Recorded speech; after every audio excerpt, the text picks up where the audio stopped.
Le débat de la prison en France, il est faussé par un biais de départ qu'il est extrêmement difficile de contrer. C'est un des biais les plus importants que je vois dans les différents débats sur ces questions.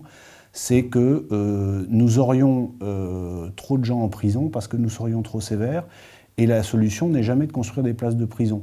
Avec un argument assez curieux, qui est-ce que si on en construit, on va mettre plus de gens en prison. On est dans la partie des pays occidentaux qui avons le taux d'emprisonnement par habitant qui est l'un des plus faibles. On n'est pas le plus faible, mais on est dans la deuxième partie.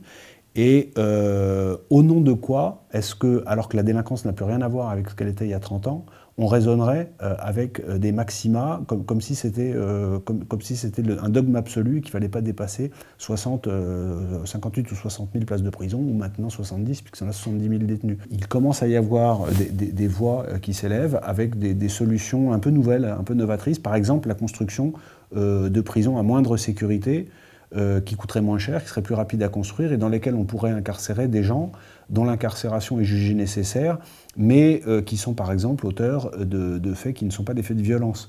Et du coup, dissocier dans l'incarcération, et tout ça avec des conséquences vertueuses en cascade, y compris budgétaires, dissocier ce qui relève de la délinquance dure de ce qui relève d'une délinquance plus technique, qui n'est pas forcément moins grave au regard de l'ordre social, mais dont la gestion des auteurs est beaucoup plus simple, parce que ce n'est pas des gens qui vont aller essayer d'égorger un surveillant de prison tous les 3 jours.